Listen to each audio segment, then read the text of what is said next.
Over by that wall over there, there were remains of a sheep, and there were bits all over the place. There was a dark patch about the size, a bit bigger than a dinner plate, on the ground, like that's where it bled out. But it looked very much like a kill, actually. I mean, I don't want to jump to conclusions, but you know, there were bits of the animal all over the place.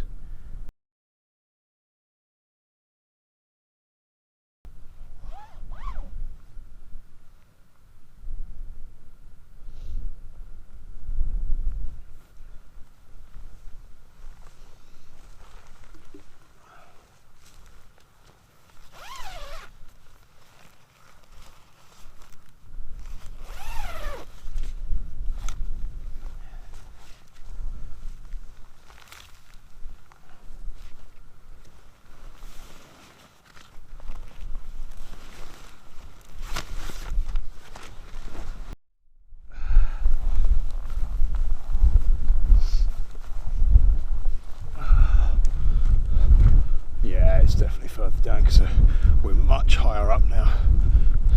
Because yesterday I cut down quite low from my tent.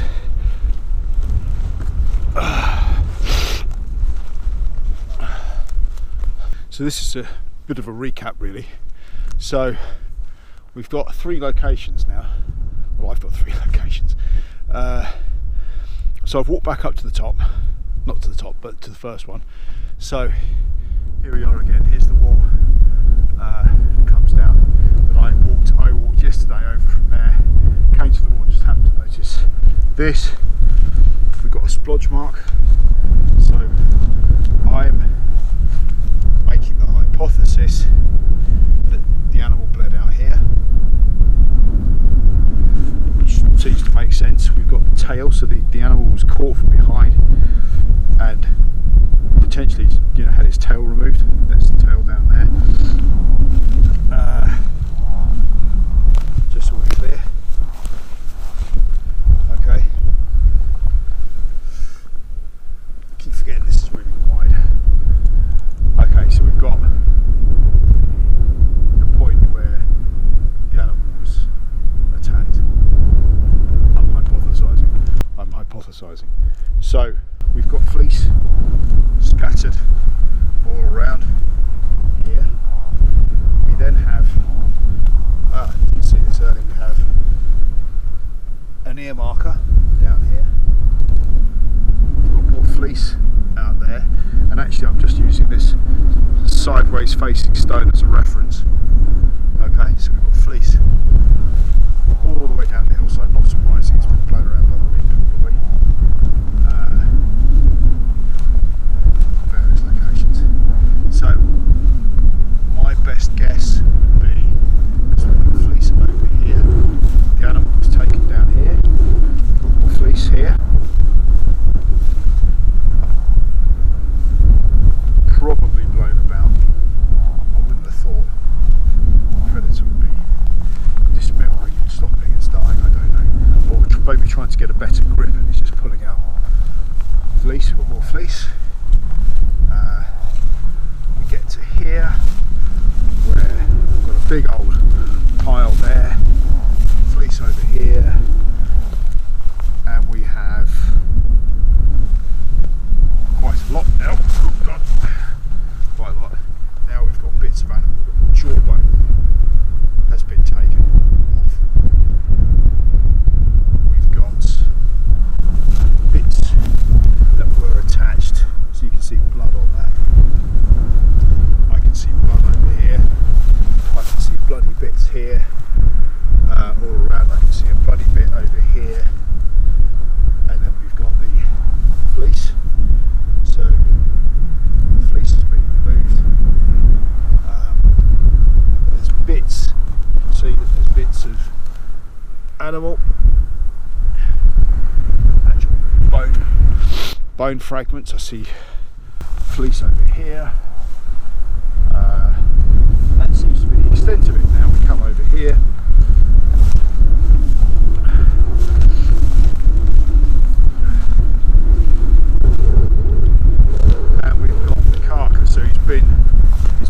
went up there, so had the fleece removed, just lower jawbone removed, other bits, and a proper bit of dismembering, and then been dragged over here, and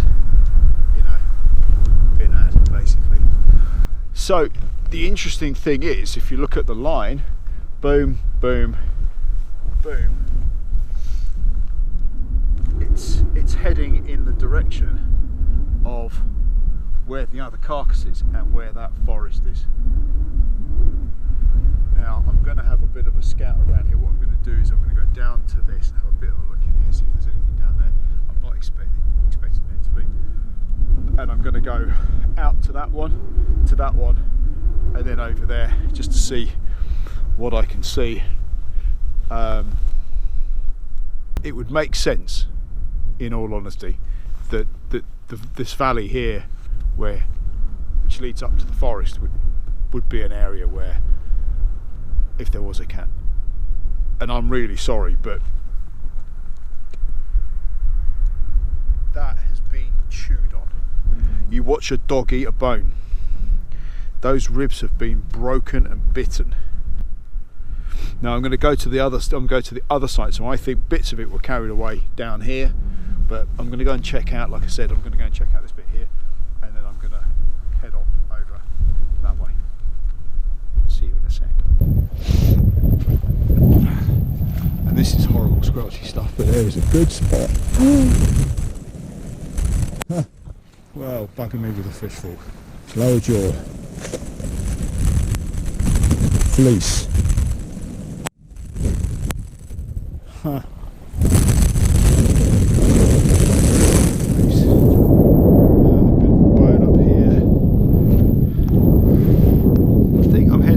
Direction. Shoulder blade, and look, it looks like it's been nibbled on. Second shoulder blade. Well, quite interesting, I would say. Not much else that I can see, but this is the spot I would probably cross at. Down here, just across that probably.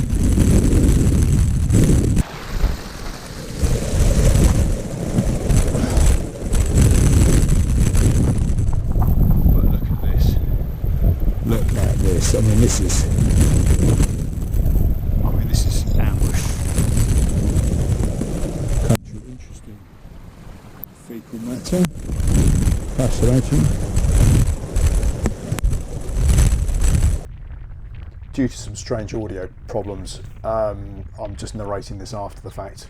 But what we're looking at here is a small patch of bracken, which, when I walked up to it, had a very clear entry point, which you could see sort of dead centre in the middle here. And the left side of that black area was a very obvious path, at least to my eyes, of an animal going in there and hiding. The centre of it was actually quite well protected, and you could see that the build-up of the grasses blown from the wind would actually offer reduced wind cutting through the piece of bracken. Ideal for something that just wants to get out of the way, remain hidden if it spots something.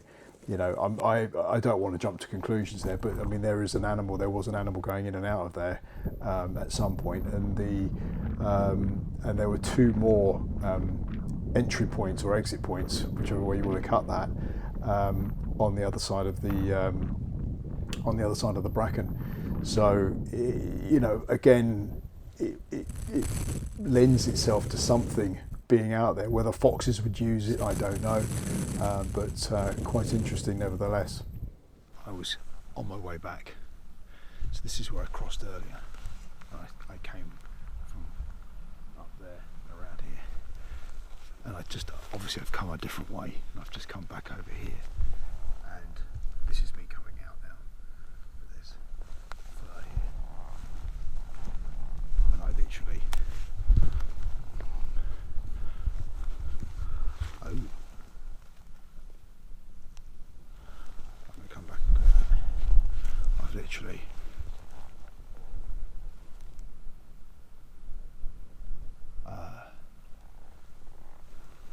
horse tracks here. coming down this way,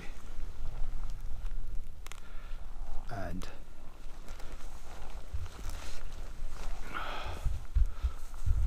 I saw this, and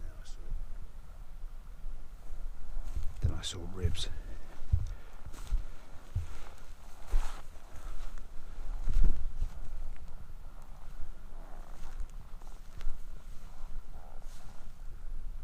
Same MO, you know, the ribs have been bitten off, shredded, absolutely shredded.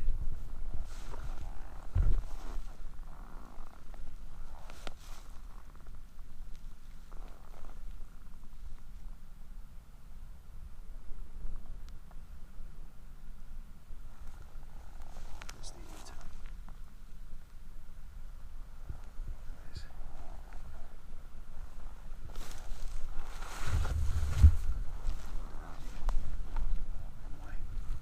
My feeling is it would have come through here with it, probably, given this. I don't know, I would have said maybe it's the wind blowing it around, but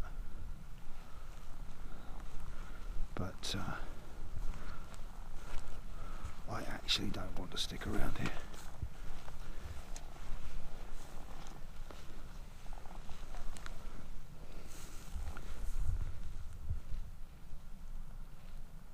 And I saw something that looked like cat feces. Yes, yeah, it's white.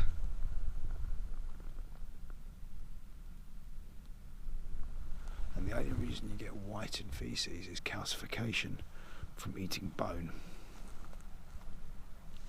So I am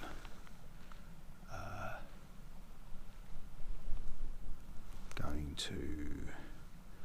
I've got a bag in my pocket with my nuts and seeds in. So I am going to bag this up and spend as little time as possible.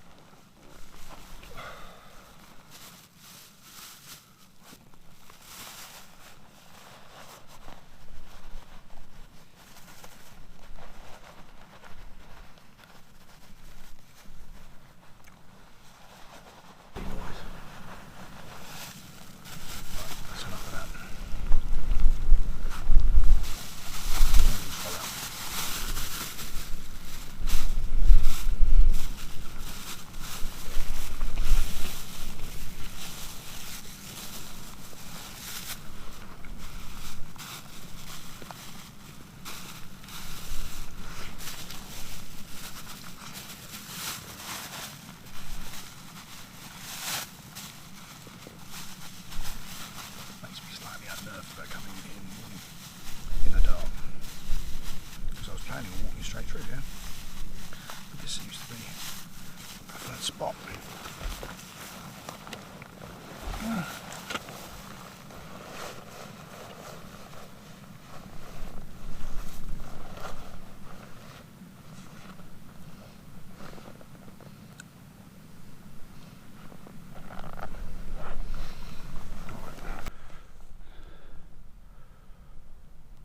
I'm actually a bit wigged out by that. I don't know what it is. It's just it's like it's getting dark.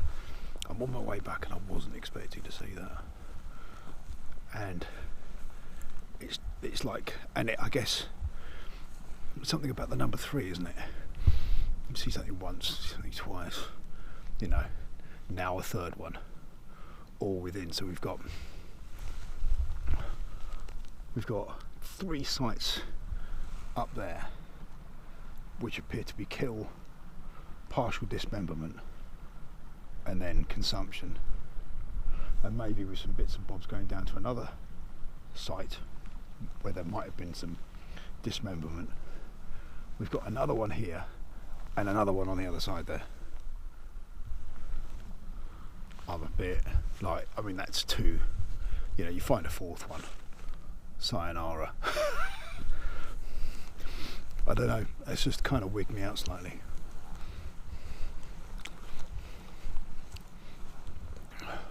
And that then means and I'm not really sure that I want to, but I kind of want to, because if I just stumbled across one in there, there's bound to be another one. But there could also be a freaking cat or something in here having a sleepy McSleep. Wednesday, and it's a bit wet, as you can probably hear on the tent. It's in the afternoon now. It's 20 to 5, and it's been pretty wet all day, and it's not been much fun. But to be fair, I was very sore. Bits of me that I'd forgotten that I had were hurting, joints and everything else. Thankfully, my right foot improved. I don't know if I mentioned that before, but about 2 hours into the walk on Sunday from the car, 2 hours, within 2 kilometres I meant, something I did to it in the week prior resurfaced, and it got really, really painful, and I was like, almost to the point where I thought I'm going to have to turn around and go home. It was that bad. I was just walking along this gravel track, and obviously the bits of gravel are quite large, and any one that kind of hit right behind the ball of my little toe on my right foot, it was just painful. I was having to scrunch my foot up in my boot, and it kind of improved it, so I just carried on, and then I got onto soft ground, and it improved, and I didn't feel it quite as much. I got a pain behind my left knee. I think that hasn't quite gone, but I was just getting lots of aches and pains. So in a way, it's quite good. And I just didn't fancy, being out in this lashing rain. I was out in it yesterday afternoon when I got lost,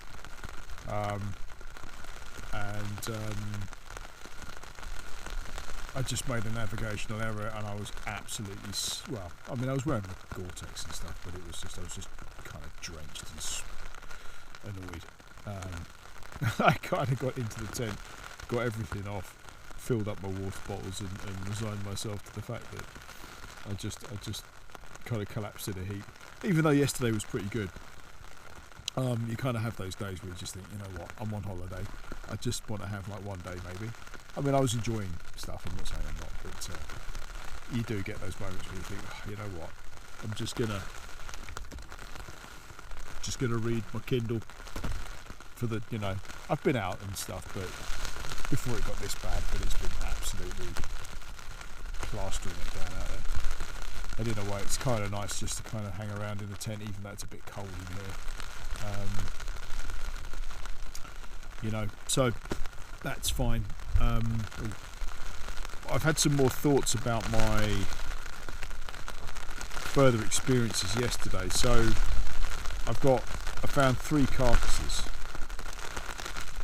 and it's been playing on my mind. I mean, let me sort of lay it out. I don't know if I found 3 carcasses. One by the wall, one in the North Tean River Valley, as you head up to Fernworthy woods or forest, and one in between the two, the final one, in the kind of like the gorse, shredded. Now, I've been doing some research on the phone today, and some people are of the opinion that foxes can take down deer, or they have a go. Sheep have a go. I could certainly see them going after lambs and stuff, definitely. But these are fully grown now. I would admit absolutely that if a sheep had died, foxes, even badgers, will go after it. I don't know what foxes do regarding ribs and things like that, do they? A lot of animals go straight into the internal organs. They'll take those first, the liver, the kidneys, and so on. They'll pull out the entrails because they're not worth anything, and then they'll go after you know, the flesh and stuff. And I tried to Google pictures, but I guess Google kind of stops it all. Tried to find pictures of kills and things.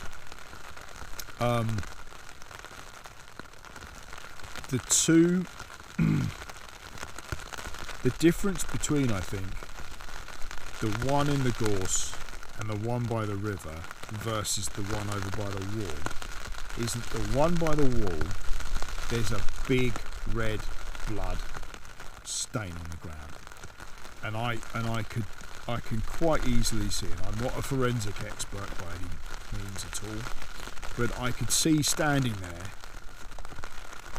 kill. It was taken down there, bled there. It was moved. There were bits just, there's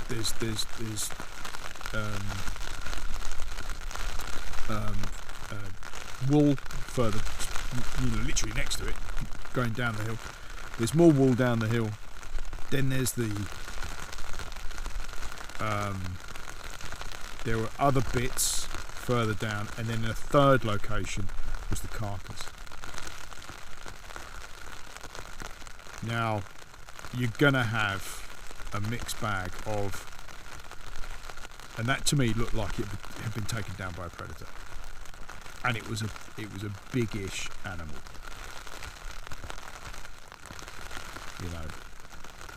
I should have bought a tape measure, but needless to say,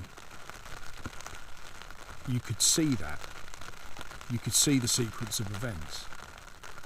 And that means something took it down, and it's not likely to be fox unless you've got several foxes. Now, the only thing that makes me think that it could be fox is that above the kill site, or above the site by the river, there were 3 skulls. So the one on the spine, and one next to it, like an old one, and one up the hillside.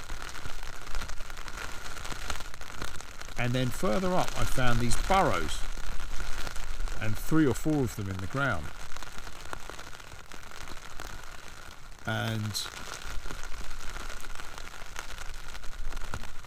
that could be a fox's den. There were 5, maybe, I think, actually. Now that I come to think of it. And they were fresh. I mean, they had been dug out, or continued to be dug out, or whatever.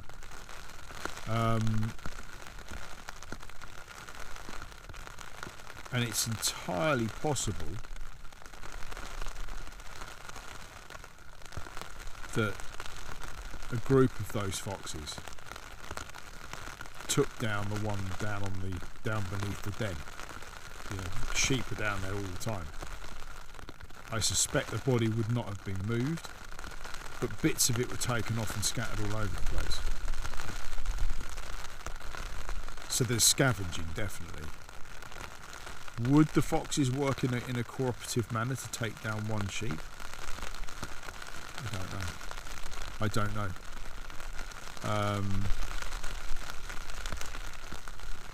The other location is the same, and the one in the gorse. The sheep, but in those 2 situations, the sheep would have had to have been there. The foxes are not going to carry it away. They're not going to move it. Now, the one up on the hillside is again the one I find interesting because of the blood splodge and the different manner in which the coat was removed. It was as if someone had ripped it back. It had been ripped off, like the skin around the throat had been cut. It had been gnawed at the bottom, and something had just torn the with the skin and everything, like it was a rug. It was just lying there like it was a rug, like it had been ripped off. I don't see it. I don't see it being people, but it looks like someone ripped that off. But then I see blood all over the spinal column, meaning that the animal bled, and it was still bleeding when flesh was removed from it. And obviously you've had other predation going on. Maybe the foxes came out, and the birds of prey, carrying birds. I've seen crows and another carrion eating birds out here. So yeah, I mean the birds will be down on that like a, you know, flies on poo. But it's an interesting kill. There's 3 sites. There's a blood splodge. You can see the separation of the, you know, it wasn't. There were tufts of wool all over the place, but that could be foxes coming in after the fact. I don't know. But everything I can see says foxes don't take down big sheep.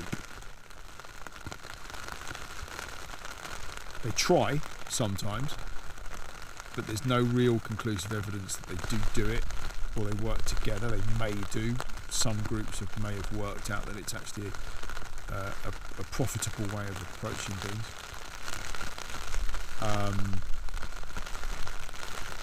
And also, there has been 2, I think, caracal sightings, and the people who saw the caracal were like, yeah, it had big tufts, and it was further south in the southern part of the park. And caracals will firstly eat their prey in place. They will take animals up to 3 times their own body mass, and they will live in old badger and fox dens. So it's entirely possible that there's something in those dens and it isn't a fox. It's very interesting to have three very similar skeletons though, but one is significantly more interesting, I think, in the way it was taken apart. But they're all in the same area, which I haven't seen any other bits, and I've been over a fair bit of this now. I haven't seen a single other skeleton or bits of a sheep, and obviously I haven't been everywhere, but I stumbled across 3 without really trying in the same area. And I think that gives me pause to consider there's something unique about that spot. And I would agree there is something unique about that spot, simply because, and dare I say it, cats do like valleys. They do hunt and ambush prey in valleys, in re-entrance and steep-sided gullies and that kind of stuff. Anywhere that funnels animals down into a more containable bit of geography is the way forward for them. They will do it. So yeah, we will see.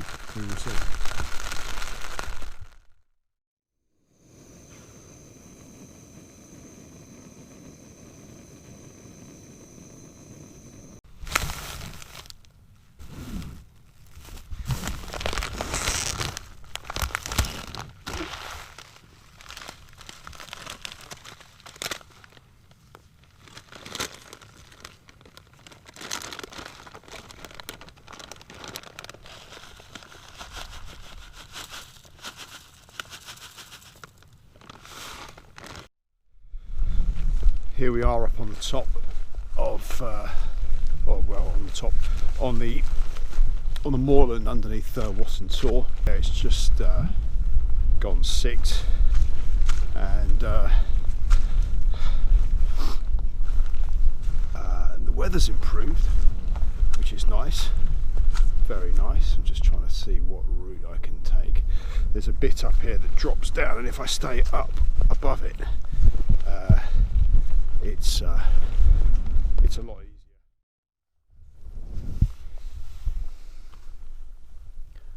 Well, I'm at the wall.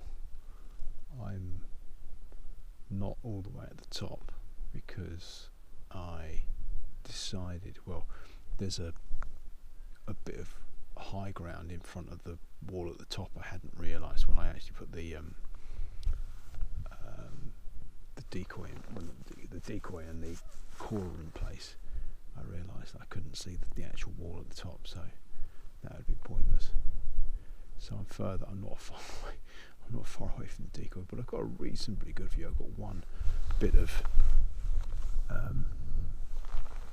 wall in front of me that I can't quite see past, but I'm sort of down out of the way. But one really infuriating thing is, I don't know what it is, whether it's the temperature or the dampness, but I literally can't see out of my binoculars. I've cleaned the optics. I can't see out of the camera. If I put the shorter zoom on, it's fine. But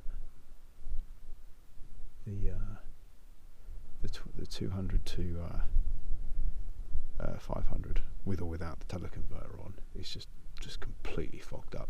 Can't see out of it at all. Both ends are fine. It's not the camera, because the other lens works fine. It's no issue at all.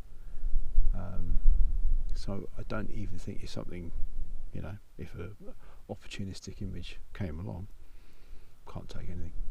Can't see. It looks like it's all fogged up and misty, which is really, really, really disappointing. The lens has been in the side pocket pouch of my backpack inside a dry bag, and it's been outside, so it's not really had a temperature differential to deal with. I don't know what the issue is. It's really, really, really annoying. But weirdly, the binoculars are doing the same thing. And no amount of trying to clean them with the edge of my fleece, which is a really soft fleece, is making any difference. So yeah. So I'm just going to call for a little bit and see what happens.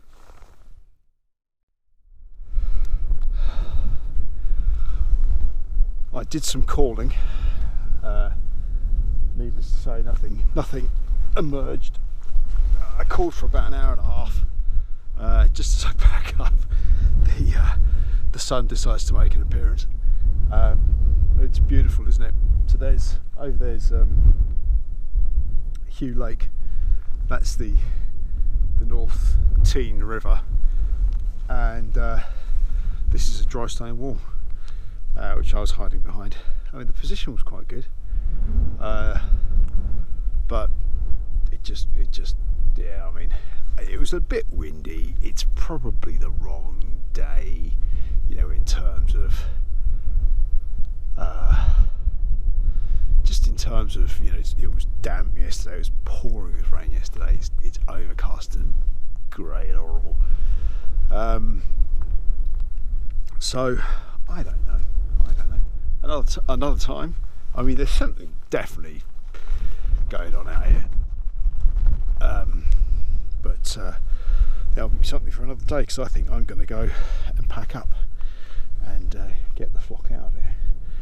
All right, catch you around. I forgot to turn my camera, the thing off, but there's literally a rainbow. I don't know if you can see it, coming right down onto my tent.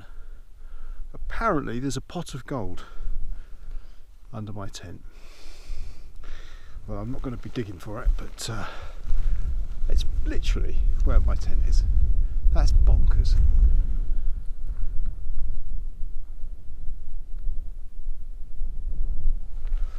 I am so cold. Well, my hands are a lot colder than my feet, but the gloves weren't really dry, and my tips of all my fingers and my thumbs are numb. I went for as long as I could, but that was just, I need to make sure I've got like mittens or something with me. I think the problem with walking in the fog is that nothing looks the same when you come back and it isn't foggy. So I'm like, oh, there's a rock outcrop up there. Didn't recall seeing that, but maybe I wouldn't have done. So I'm not too far. I say that every time. I'm about 700 metres from the tent, but I've got to go through all the boggy nonsense. I find a different route every single time I do this, but it's one of those things, isn't it, I suppose.